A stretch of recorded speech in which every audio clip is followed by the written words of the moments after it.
Against their better judgment, Oliver Garrett and Alette Jones have come to a run-down bookshop in the dead of night and forced their way in. They stumbled in the dark. Their trembling hands found a candelabra. Oliver lit it and looked around the musty room. As he did so, the thought crossed his mind, how have I come to this? It all began after the death of the shady and disreputable clergyman, Dr. Rant, in the 1890s. He had hidden the will to his wealthy estate in an ancient book, the Tractate Middoth. 3 people had hunted desperately for it. His niece, Mrs. Mary Simpson, whose chance to gain title to the estate was bound up in the dusty, cobweb-covered book, and his nephew, John Eldred, only cousin to Mary, who held the estate as long as Mary didn't find the will, and Mr. Garrett, a librarian at a well-known Cambridge college, who was the first to discover the book's whereabouts. Although Mr. John Eldred was the first to gain the book and seek the will, he died under strange and frightening circumstances. So the book ended up in the hands of Mr. Garrett, who passed it on to Mrs. Mary Simpson and her daughter, Miss Simpson, who in time became Mrs. Garrett.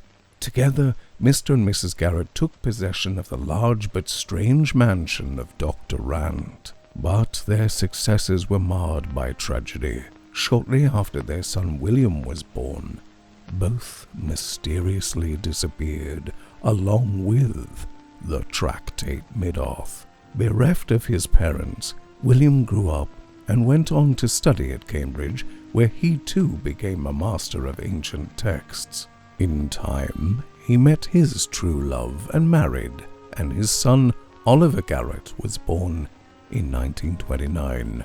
The old wood-panelled halls of Cambridge were Oliver's playground. He grew up steeped in the academia of his father, so when he reached his 20s, it was only natural that he should follow his father into an academic career. And there was good reason too, for his father had a pretty secretary by the name of Alette. Then everything changed.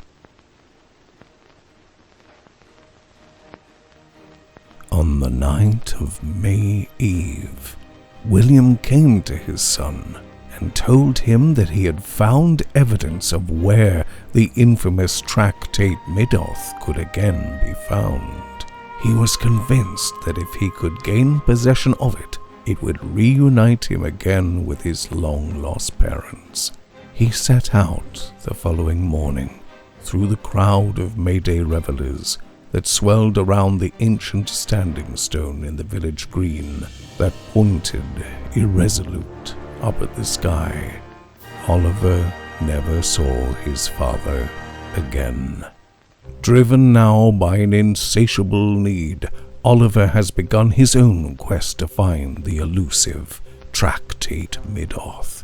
He has joined forces with Alette, following every hope and every lead, no matter how scant. At last, their searches led them to a reclusive bookseller in a shop hidden in a disused alley in Cambridge. When quizzed, the room-eyed proprietor had said he knew exactly where the Tractate Middoth was, but he had no desire to sell it to the likes of young Oliver Garrett. And so their desperate plan to break into the bookshop came to be. They hoped that the Tractate Middoth would be easy to find, but they had not considered why everyone who sought the book met with a dark end. Even as they seek to find it, what is waiting to find them? Oh dear, what will happen next? If you would like to find out the whole story, then follow the link in the description below to the Black Dog Chronicles on YouTube and listen to the spooky tale, The Tractate Middoth. I dare you.